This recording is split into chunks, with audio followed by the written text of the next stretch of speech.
14절입니다. 에베소서 1장 1절로 14절 말씀. 제가 가진 성경으로는 신약성경 309면에 있습니다. 신약성경 309면에 있는 에베소서 1장 1절로 14절까지 말씀. 우리 한 절씩 교독하며 하겠습니다. 하나님의 뜻으로 말미암아 그리스도 예수의 사도된 바울은 에베소에 있는 성도들과 그리스도 예수 안에 있는 신실한 자들에게 편지하노니 하나님 우리 아버지와 주 예수 그리스도로부터 은혜와 평강이 너희에게 있으리라. 찬송하리로다. 하나님 곧 우리 주 예수 그리스도의 아버지께서 그리스도 안에서 하늘에 속한 모든 신령한 복을 우리에게 주시되 곧 창세전에 그리스도 안에서 우리를 택하사 우리로 사랑 안에서 그 앞에 거룩하고 흠이 없게 하시려고 그 기쁘신 뜻대로 우리를 예정하사 예수 그리스도로 말미암아 자기의 아들들이 되게 하였으니 우리가 사랑하시는 자 안에서 우리에게 거저 주시는 내 은혜의 영광을 찬송하게 하는 것이라. 우리는 그리스도 안에서 그의 은혜의 풍성함을 따라 그의 피로 말미암아 속량 곧 죄 사함을 받았느니라. 이는 그가 모든 지혜와 총명을 우리에게 넘치게 하사 그 뜻의 비밀을 우리에게 알리신 것이요 그의 기뻐하심을 따라 그리스도 안에서 때가 찬 경륜을 위하여 예정하신 것이니 하늘에 있는 것이나 땅에 있는 것이나 그리스도와 예수와 통일되게 하려 하심이라. 모든 일을 그의 뜻의 결정대로 일하시는 이의 계획을 따라 우리가 예정을 입어 그 안에서 기업이 되었으니 이는 우리가 그리스도 안에서 전부터 말하던 그의 영광의 찬송이 되게 하려 하시니라.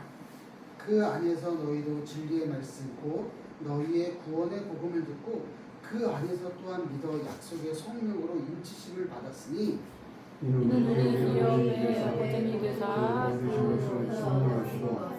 성령하시고 그 영광을 찬송하게 하려 하십니다.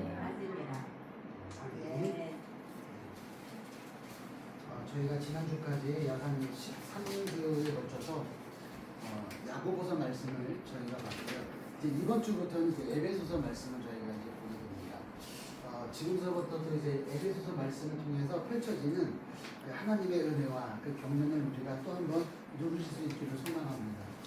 사랑하는 여러분, 우리가 이제 에베소서를 시작하는데 이 에베소서는요, 이 사도 바울이 로마 감옥에 갇혀 있으면서 쓴 편지입니다. 우리가 흔히 옥중서신이라고 이야기하죠. 신약 성경 가운데 가장 웅장하고 또 신학적으로 아주 깊은 편지 중에 하나로 꼽히는 게 에베소서입니다. 특히 오늘 본문 1장 1절부터 14절까지 헬라어 원문에서는요, 단 하나의 긴 문장으로 이어져 있어요. 이게 무슨 말이냐면 마치 우리가 숨 쉴 틈도 없이 이 하나님의 은혜를 찬양하는 아주 벅찬 고백처럼 보여지는 게 바로 오늘 이 본문의 말씀입니다. 에베소서가 바로 그렇습니다. 오늘 본문에는요, 이 세 번에 걸쳐서 반복되는 후렴구가 있어요. 혹시 눈치채셨나요? 아무도 눈치채지 못하셨을 거예요. 그 후렴구가 뭐냐면 그의 영광의 찬송이 되게 하려 하는 것이다. 그의 영광의 하나님의 영광의 찬송이 되게 하려는 것이다. 이렇게 고백을 합니다. 6절과 12절과 14절에 각각 등장합니다. 성부, 성자, 성령 하나님이 각각 우리에게 어떻게 우리의 구원에 관여하셨는지를 보여주는 말씀이에요. 이정표와 같은 역할을 합니다. 성부는 우리를 택하셨고 성자 예수님은 우리를 구속하셨고 성령 하나님은 우리를 인치셨어요. 오늘 우리는 이 놀라운 이 구원의 파노라마를 한번 좀 따라가 봤으면 좋겠어요. 파노라마가 쭉 펼쳐졌습니다. 그 펼쳐진 것을 우리가 한번 쭉 따라가 볼 수 있기를 소망합니다.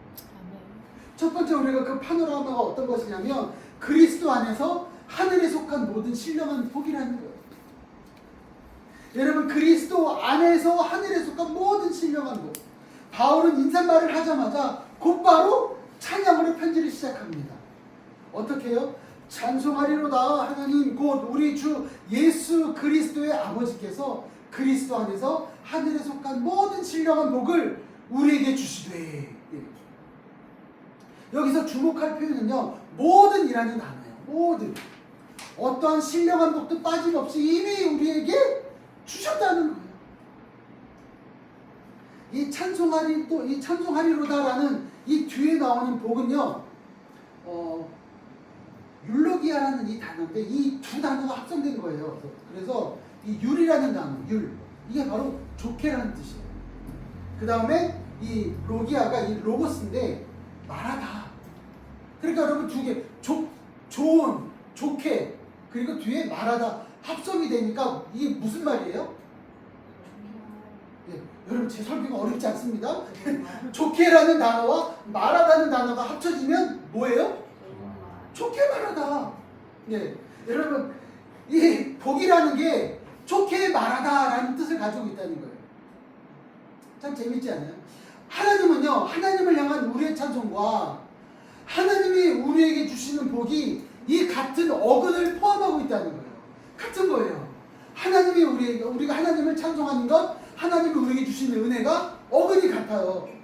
그러니까 우리가 받는 복이 곧 우리가 하나님을 찬양하는 이유라는 거예요. 여러분, 우리가 왜 하나님을 찬양해요?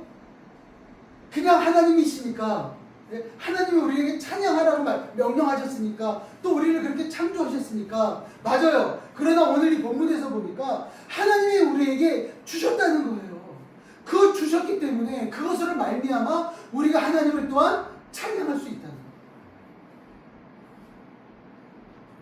하늘에 속한 이 표현은요, 에베소서에서만 5번 표현이 됩니다.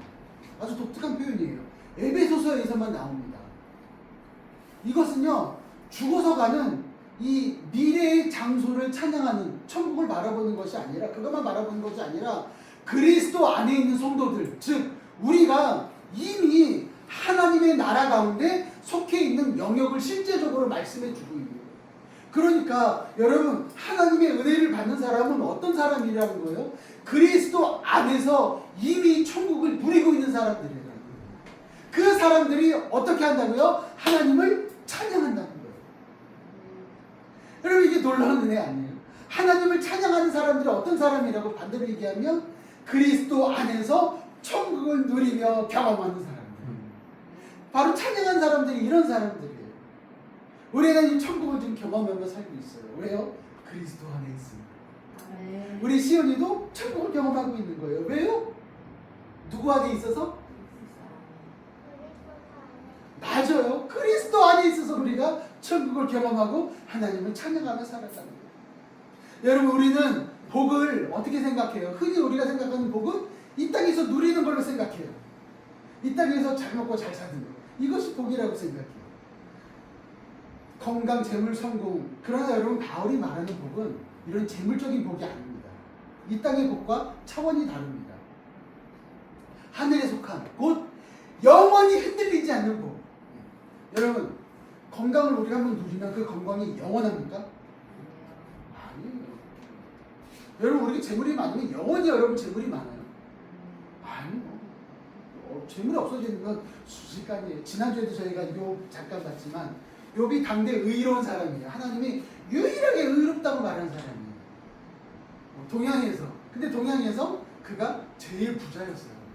근데 하나님이 바람을 부신 하루아침에 재산이 훌훌 달라져. 영원하지 않아.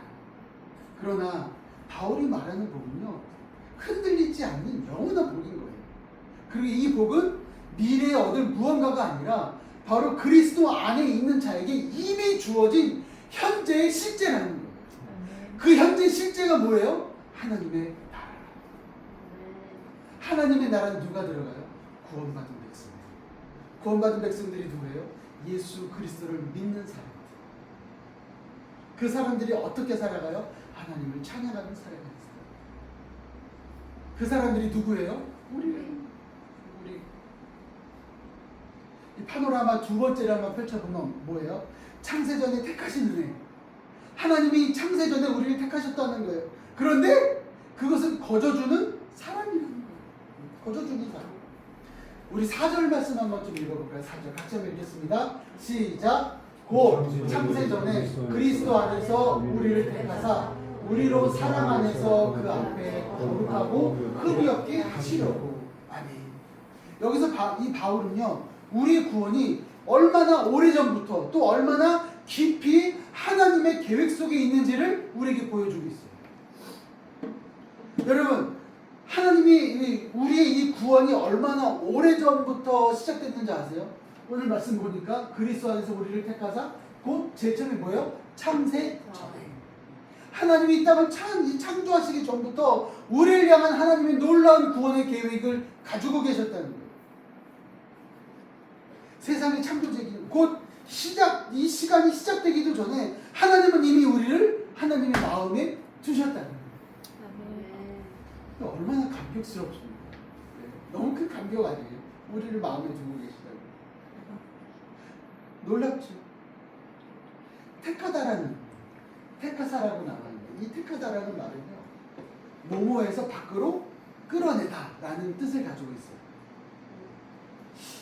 참 재밌지 않아요? 모모에서 밖으로 끌어내다.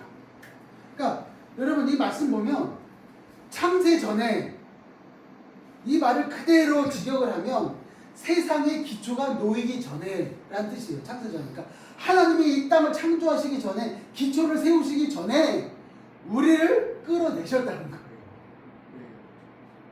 5절 말씀 한 번 더 볼까요? 5절 나올 때 그 기쁘신 뜻대로 우리를 예정하사 예수 그리스도로 말미암아 자기 아들들이 되게 하셨습니다. 여러분 놀랍지 않아요? 하나님이 기쁘신 뜻대로 우리를 예정하셨어요. 언제요? 창세 전에. 그런데 예수 그리스도로 말미암아 자기의 아들들이 되게 하셨습니다. 하나님이 우리를 어떻게 삼아주셨다고요? 양자로 삼아주셨다는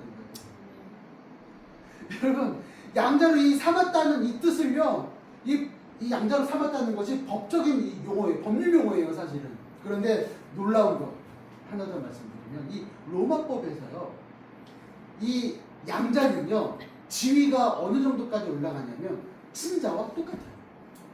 네. 여러분 대부분 양자로 입장이 되면 친자와 양자가 똑같을까요? 좀 다를까요? 좀 달라요.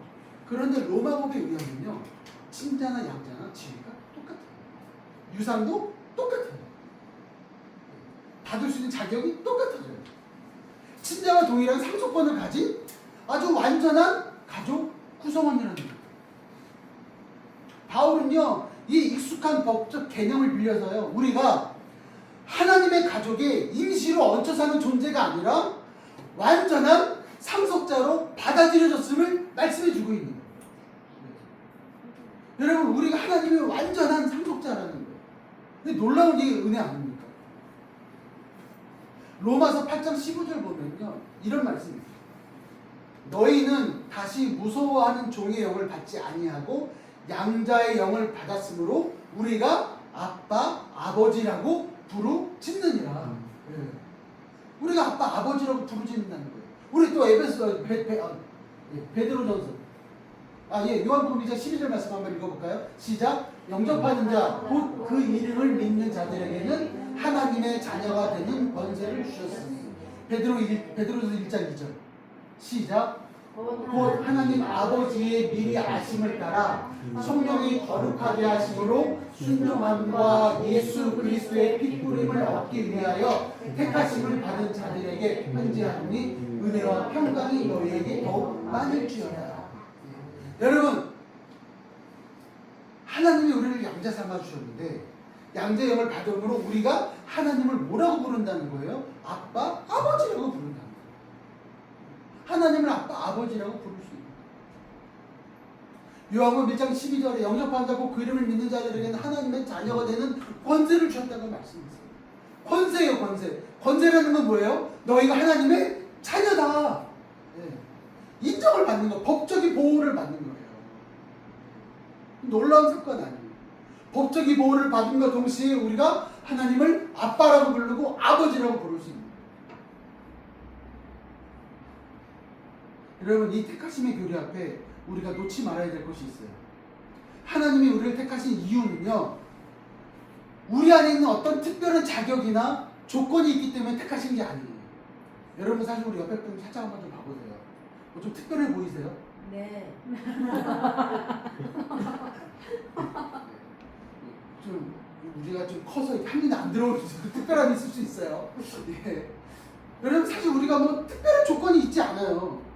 예. 우리가 특별히 뭐가 뛰어나지 않아요. 그런데 여러분 6절에서는요, 오늘 본문 6절에서는 이렇게 결론을 맺어요. 이는 그가 사랑하시는 자 안에서 우리에게 거저 주시는 바 그의 은혜의 영광을 찬송하게 하라는 것이다. 여러분 여기서 거저 주시는 것이라는 이 표현은요, 은혜를 흠뻑 부어주다라는 뜻을 가지고 있어요. 은혜를 어떻게 해요? 흠뻑 부어주다. 흠뻑이라는 것은요, 그냥 대충 몇 년 전에 이게 유행한 적 있어요. 아이스 버킷 챌린지인가요? 맞나요? 예. 뭐 얼음물을 이렇게 붓잖아요. 예. 이렇게 부으면 어때요? 우리가 흠뻑 젖는다고 그러죠. 그런데 하나님이 우리에게 이 거저 주신다는 표현, 흠뻑 부어 주신다는 것은 우리에게 부어짐으로 인해서 우리가 그냥 다 젖고 마는 것이 아니라 그 은혜로 그 은혜가 계속해서 흘러간다는 거예요. 끊이지 않고 흘러간다는 거예요. 그러니까 하나님이 우리에게 거저 주시는 건요, 한 번 주고 끝이 아니라 계속해서 흠뻑 부어 주신다는 거예요. 그래서 우리에게 부어진 은혜가 우리에게만 끝나는 것이 아니라 내 주위에서 끝나는 것이 아니라 부어 주심으로 계속해서 흘러간다는 거예요. 이 은혜가 있다는 거예요. 거저 주신다는 표현이. 2023년 11월에 전 세계 언론을 놀라게 한 이 소식이 하나 있습니다. 이 소식이 뭐냐면, 소말리아 출신으로 이슬람 근본주의의 폭력을 피해 네덜란드로 망명한 여성이 한 명 있어요. 그 이름이 뭐냐면 아얀 히르시 알리가. 참 길어요. 예. 아얀 히르시 알리가. 예. 이 여인이 자신은 이제 그리스도인이라고 공개적으로 발표한 거예요. 여러분 이게 놀라운 사건입니다, 사실. 그녀는 한때 이슬람을 등지고 신 자체를 부정하는 무신론자였어요. 아주 유명한 무신론자 중에 한 사람이었습니다. 근데 이 여인이 이슬람 여성 인권을 고발한 영화의 공동 제작자가 이슬람 극단주의자에게 살해당한 것을 봤어요. 그러니까 이슬람에서 사실 이 여성의 인권은 없거든요. 근데 그 인권이 없는 걸 고발한 영화를 만든 제작자가 살해당했어요. 그걸 본 거예요. 그녀 자신도 오랜 세월 살해의 위협 속에서 병원 없이 다닐 수 없는 그런 삶을 살고 있었습니다. 그런 그녀가 발표한 글의 제목이요, 놀라지 마십시오. 나는 왜 이제 그리스도인이 되었는가? 무신론자였던 이 여인이 나는 왜 이제 그리스도인이 되었는가? 그녀는 그 글에서 이렇게 고백을 합니다. 자신이 오랫동안 진리와 의미를 찾아 헤맨 이 광야 같은 여정 끝에 이슬람도 무슬림도 줄 수 없었던 더 나은 길을 발견했다. 이렇게 고백을 해요. 세상에 보기에 그녀는 신앙과 가장 거리가 먼 사람이에요. 이슬람 출신이었고요. 이슬람을 버렸고요. 무신론자라고 얘기했어요. 그러니까 이 사람은 신앙과는 이제 아무런 상관이 없는 사람처럼 보였어요. 그러나 그가 하나님의 은혜는요, 사람의 예정이나 그 사람의 자격이나 아무런 것 그냥 무관하게 하나님이 부어주시는 거예요. 에베소서 1장이 말하는 창세전 택하심의 은혜는요, 바로 이런 방식으로 오늘도 세상 가운데 하나님은 은혜를 부어주고 계시는 거예요. 여러분, 이 여인뿐만이 아니라 나를 보면 여러분 알 수 있잖아요. 내가 어떻게 보면 정말 하나님의 자녀가 되었을까? 내가 어떻게 예수를 믿게 되었을까? 알 수 없어요. 그런데 하나님이 거저주시는 은혜, 하나님이 우리를 택하사 예정하사 거저주시는 은혜로 말미암아 우리가 하나님의 자녀가 됩니다. 이 은혜의 파노라마 세 번째는요, 그의 피로 말미암은 구속, 즉 은혜의 풍성함이라고. 7절 말씀 한번 우리 같이 한번 읽어볼까요? 7절입니다. 7절 같이 한번 읽어볼게요. 우리는 그리스도 안에서 그의 은혜의 풍성함을 따라 그의 피로 말미암아 구속 곧 죄사함을 받았느니라. 여러분, 택하심이 우리 구원의 시작이라면 구속은요, 그 택하심의 역사 속에서 실제적으로 이루어지는 사건이라는 거예요. 다시 정리하면 택하심은 구원의 시작이면 구속은요, 역사심이 역사 속에서 실제로 이루어지는 사건. 좀 이해가 되세요? 하나님 택하신 것은 구원의 시작이에요. 그러면 구속이라는 것, 이것은 우리의 삶 가운데 하나님의 역사가 이루어지는 실제적인 사건들이 계속해서 펼쳐지는 거라고. 구속은요, 노예 시장에서 몸값을 지불하고 노예를 자유롭게 사는 사건이에요. 이것을 가리키는 단어입니다. 구속이라는 것은. 노예를 돈 주고 사는 것, 이게 바로 구속이에요. 죄사함은요, 풀어주다, 놓아주다라는 뜻이에요. 그럼 재밌지 않아요? 구속은 돈 주고 사는 거고, 죄사함은 풀어주는 거예요. 풍성함이라는 거죠. 8절에 다시 한번 나오는데, 우리 8절 한번 읽어볼까요? 시작. 이는 그가 모든 지혜와 총명을 우리에게 넘치게 하사. 넘치게 한다는 것. 이 풍성함이라는 것은요, 우리를 향한 하나님의 은혜는요, 계산된 것만큼 주어지는 것이 아니라는 거예요. 그러니까 여러분, 하나님은, 우리는 사실 어때요? 우리 살아가면서 굉장히 계산적으로 살아가지 않습니까? 내가 이렇게 해서 이렇게만 해줘야지. 내가 이렇게만 베풀어야지. 우리는 굉장히 계산을 해요. 그런데 하나님은 계산적인 것이 아니라 우리에게 넘치게 하신다라는 이 표현은 계산적인 것이 아니라 어떻게 해요? 흘러 넘치도록 풍성하게 부어주는 것. 이것을 말씀해 주세요. 우리 한번 그 다음 거 말씀 한번 좀 넘겨볼까요?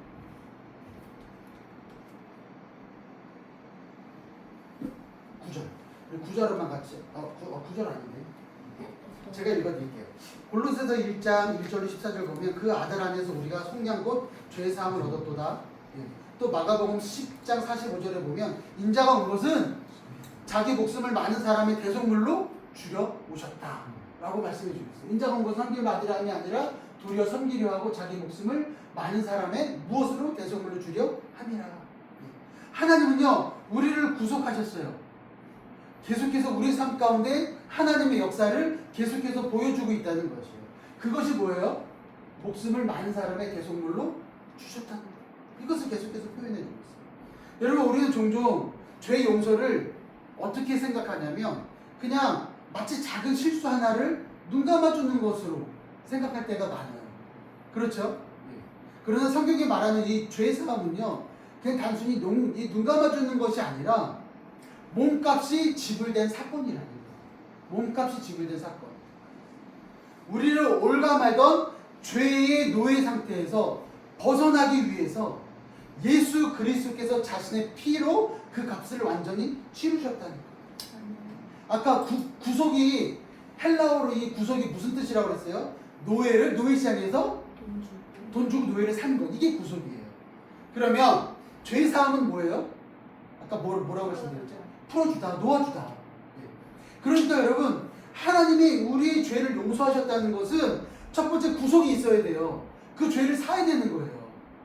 그 죄를 이 값을 주고 샀다는 거예요. 그 값이 뭐예요? 예수 그리스도의 십자가 사건이에요. 그리고 우리가 올가매던 이 죄의 노예 상태에서 벗어나기 위해서 그 죄의 몸값을 샀다는 것. 그러므로 인해서 우리에게 죄 사함이라는 것을 주셨고 그 죄에서 우리가 이제 노임을 받게 하셨다는 거예요. 그러므로 여러분, 우리의 자유는요, 우리의 이 죄가 용서받았다는 것은요, 굉장히 가볍게 그냥 값싼 은혜로 여겨지면 안 되는 거예요. 주님이 우리를 위해서 십자가에 못 박혀 피를 흘리심으로 죽으심으로 말미암아 우리 죄가 사함을 받았다. 여러분, 우리는 이것을 생각할 때마다 감격할 수밖에 없죠. 제가 얼마 전에 드라마를 잠깐 한 5분짜리 이렇게 요약된 걸 하나 봤어요.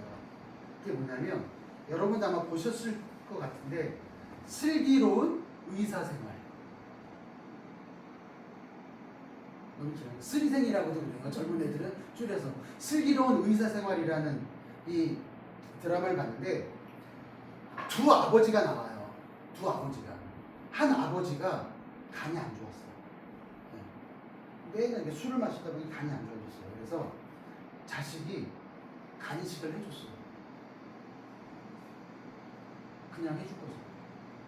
어떨까요? 그 아버지의 마음이 어떨까요? 네? 미안? 고마움? 그렇죠. 그러면 또 술을 마실까요? 안 마실까요? 그렇죠. 안 넘어져야 되죠. 또 술을 마실까요? 또 다른 자녀가 또 간이식을 해줬어요. 그럼 그만 마셔야 되잖아요. 또 마시는 거예요. 근데 또 간암이 증가됐어요. 의사한테 왔어요. 의사가 뭐라고 얘기하냐면, 아버지, 저한테 저한테 이제 더 이상 진료받으러 오지 마세요. 또 간 수술하면 또 술 마실 거잖아요. 너무 값싸게 생각해요. 또 다른 아버지가 나와요. 간이식을 해야 돼요. 딸이 해주기로 했어요. 아빠 제가 해드릴게요. 이 아버지가 결단코 반대하고, 결단코 반대.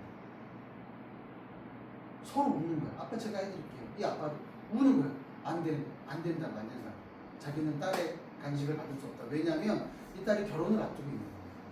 결혼을 앞두고 있는데 나는 저 딸 아이의 간을 받을 수 없다. 서로 막 싸우는 거예요. 결론하기로 했어요. 근데 간이식을 받는 사람은요, 자기가 받기 때문에 쉽게 생각하지만 주는 사람은 잘못 죽을 수도 있다는 거예요. 목숨을 걸고 주는 거예요. 근데 가볍게 생각하는 사람은 또 똑같은 죄를 저지르기 시작해요. 그 은혜를 아는 사람은요,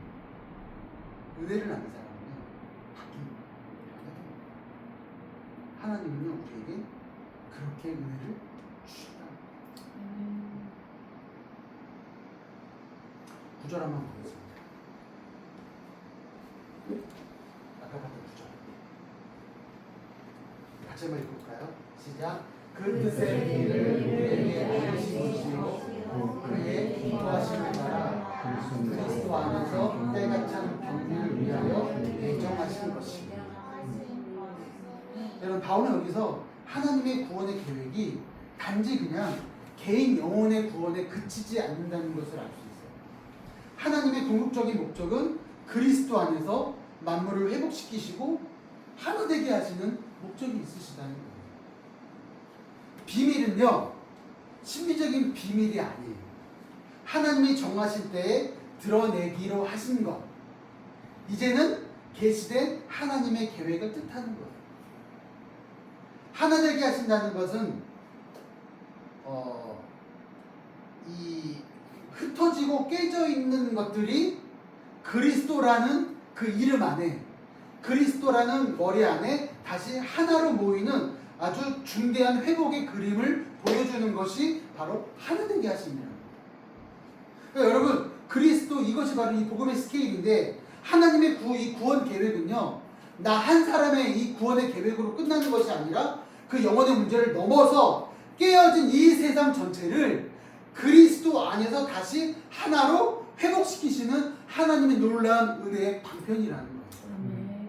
우리는 복음이라는 것을 굉장히 나에게만 집중시키려고 하는 편협적인 모습이 있어요. 그러나 하나님의 이 복음의 이 비밀은요, 나에게뿐만이 아니라 흩어지고 깨어져 있는 이 모든 세상을 그리스도께서 하나로 만들어 가시는 과정이라는 거예요. 그래서 교회의 존재 목적이 뭐예요? 교회가 왜 있는 거예요? 예배드리기 위해서? 맞아요. 예배드리기 위해서 있어요. 그러나 가장 중요한 목적은 흩어져 있는 수많은 교회들이 이 교회라는 것을 통해서 하나 되게 하는 하나님의 거룩한 이 목적이 있으시다는 거예요. 그러니까 교회가요, 단순하게 그냥 예배드리고 서로 교제하고 이 말씀을 통해 서로 나누고 우리 신앙이 자라는 그것으로 끝나는 것이 아니라 이 세상에 있는 수많은 사람들이 이 교회라는 곳에 모여 하나가 되어 하나님께 나아가는 궁극적인 목적이 있다. 우리 함께 지어가는 교회가 이름이 참 너무 멋지지 않아요? 함께 지어가는 거예요. 이 말은 뭐예요? 누구 한 사람에 의해 움직이는 것이 아니라 모든 사람들이 하나가 되어서 같이 움직이는 교회다. 세워져 가는 교회다. 하나가 되는 교회다. 네. 여러분, 교회는 이 목적을 잊어버리면 안 돼요. 변질되면 안 되는 거예요. 저는 여러분들이 이렇게 살아가는 거룩한 은혜가 있기를 소망합니다. 아멘. 하나님의 구원의 계획은 나 혼자 한 사람의 영혼 문제가 아니라고 그랬죠. 깨어진 이 세상 전체를 그리스도 안에서 다시 하나로 회복시키는 거예요. 우리가 오늘 그리스도 안에서 받은 이 구원은 바로 이렇게 크고 놀라운 회복의 이야기의 일부분이라는 거예요. 마지막으로 11절에서 14절 말씀까지 보면 바울은 성령께서 우리 구원에 어떻게 관여하시는지를 말합니다. 그 안에서 우리도 기업이 되었으니 또 진리의 말씀을 듣고 그 안에서 또한 믿어 약속의 성령으로 인치심을 받았으니 이는 우리 기업의 보증이 되셨다 이렇게 말씀해 주셨어요. 인치심이라는 것은요 고대에 있어서 편지나 문서 그리고 이 자기가 가지고 있는 이 재산에 도장을 찍는 거예요. 도장을 찍어서 소유권과 진위를 확증하는 관습에서 나온 단어예요. 이 인친다라는 거. 그래서 여러분 우리가 왜 계약서를 쓰면 도장을 찍잖아요. 여러분 도장 찍어보셨습니까? 안 찍어보셨어요? 아직 인을 못 쳐보셨구나. 예, 우리는 뭐 계약서에도 모두 도장을 찍을 때가 있어요. 도장을 찍어요. 도장을 찍으면 뭐예요? 그것이 사실이다라고 인정하는 거예요. 인치심이라는 게 바로 그런 의미예요. 성령의 인치심이라는 것은 우리가 이제 우리의 삶이 내 것이 아니라 하나님의 소유가 되는 결정적인 증거라는 거예요. 아멘. 성령이 우리 가운데 역사하시는 것은 우리가 이제는 나의 것이 아닌 하나님의 것이라는 것을 인정하고 확증시켜준 사건이라는 거예요. 여러분 또 보증이라는 말이 나와. 이 보증이요. 여러분 쉬운 게 아니에요. 예. 이 보증이라는 것. 이것은 여러분 이 상거래에서 전체 대금 중 일부를 미리 지불해서 계약의 확실함을 보여주는 계약금, 즉 성금을 가리키는 단어가 보증이에요. 흥미롭게도 이 단어는 오늘날까지도 이 그리스어에서 그대로 사용을 하고 있어요. 현대 이 그리스어에서는 이 아르라곤이라 이 그리스에서는 이 약혼 반지를 가리키는 표현을 하게 돼요. 보증이라는 게 약혼 반지를 뜻하기도 해요. 그래서 장차 완성될 온전한 결혼을 확실히 보장하는 증표라는 거예요. 보증이라는 게. 좀 재밌지 않아요? 보증이 어떤 뜻이라고요? 약혼 반지 같은 뜻이에요. 그래서 앞으로 이어질 일에 대해서 확실한 증거, 증표 이것을 말씀해 주셨어요. 여러분 그 성령 안에서 성령은 우리 안에 계신 그리고 장차 이 구원의 확실한 약혼 반지와 같다는 거예요. 우리가 지금 누리는 이 성령의 임재와 은혜는요 장차 완성될 영광의 맛보기에 확실한 보증이라는 거예요. 1923년 2월 8일에 미국 켄터키주의 작은 기독교 대학인 이 에즈베리 대학교에서요 아주 평범한 이 수요 예배를 드렸다고 해요. 수요 예배 이 칠풀이 있었습니다. 예배가 끝난 뒤에 몇몇 학생들이 자리를 떠나지 않고 조용히 남아서 기도하며 찬양을 이어갔어요. 그런데 그 모임이 하루 이틀이 지나도 끝나지 않는 거예요. 여러분 우리는 보통 예배가 끝나고 나면 각자 이제 자기들의 또 이 삶의 터전으로 또 가죠. 그런데 몇몇 학생들이 남아서 계속 기도하고 찬양하는데 그 기도하고 찬양하는 모임이 계속해서 사람이 바뀌면서 계속해서 끝나지 않고 이어지고 있었다는 거예요. 총장이었던 케빈 브라운은요 짧은 이메일 한 통을 보냈습니다. 지금 에즈베리 대학교에 있는 휴주 강당에서 예배가 계속되고 있으니 누구든 함께해도 좋다는 내용이에요. 누구든 함께 와서 자유롭게 예배를 같이 함께 하십시오. 이렇게 메일을 보냈어요. 이 소식이요 SNS를 타고 순식간에 미국 전역에 퍼지기 시작했다는 거예요. 이후에 약 2주에 걸쳐서 미국 전역과 세계 각국에서 놀라지 마십시오. 몇몇의 사람이 기도와 찬양을 했는데 5만에서 7만 명에 이르는 사람들이 이 작은 마을 윌모어를 찾아갔다고. 왜요? 심지어 러시아와 일본에서도 학생들이 비행기를 타고 날아왔습니다. 그 누구도 이 모임을 기획하거나 계획하지 않았어요. 그냥 평범한 수요 예배였어요. 화려한 무대도 유명한 강사도 없었습니다. 다만 이 사람들은 하나님의 임재 앞에 엎드려 기도하고 찬양하고 눈물로 죄를 고백했습니다. 이 사건을 지켜본 이 많은 사람들이 이것이 바로 성령께서 친히 임재하셔서 일하신 증거라고 고백을 하기 시작했어요. 인간의 계획이 아닙니다. 하나님이 값없이 부어주신 은혜, 에베소서 1장이 말하는 성령의 임치심이 어떤 것인지를 우리 시대에 누르누르 보여준 사건이었습니다. 이 작은 그냥 몇 사람이 그냥 본인 가운데 부어진 하나님의 은혜에 감사해서 기도하고 찬양하는 그런 이 개인적인 시간이었어요. 그런데 그것이 성령이 함께 하심의 증거를 점점 보여주기 시작하면서 전 세계가 하나님 앞에 하나님의 임재를 누리게 되는 사건을 경험하게 된 것입니다. 사랑하는 여러분, 오늘 우리는 이 에베소서 1장 1절부터 14절까지 말씀을 통해서 바울의 이 벅찬 이 찬양의 노래를 함께 따라봤습니다. 성부 하나님은 창세전에 우리를 택하셨고요. 성자 예수님은 그의 피로 우리의 죄를 구속하셨고요. 성령 하나님은 우리를 인치사 장차 이 완성될 영광의 확실한 보증이 되어 주셨습니다. 이 모든 이야기의 출발점은 우리의 자격이나 노력이 아닙니다.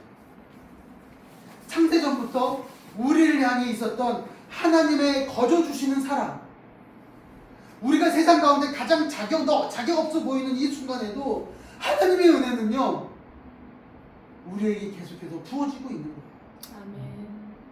그리고 그 은혜는요 단지 과거의 사건으로 끝나는 것이 아닙니다.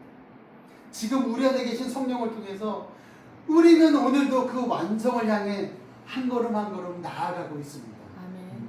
여러분, 혹시 오늘 스스로 하나님 앞에 내가 나설 자격이 없다고 생각하십니까? 내가 정말 하나님 앞에 보잘것 없는 사람이라고 생각하십니까?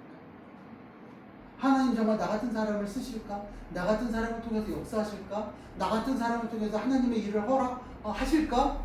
여러분 혹시 이런 생각을 가지고 있지는 않습니까? 오늘 본문은요 우리에게 분명히 말씀해 주고 있어요.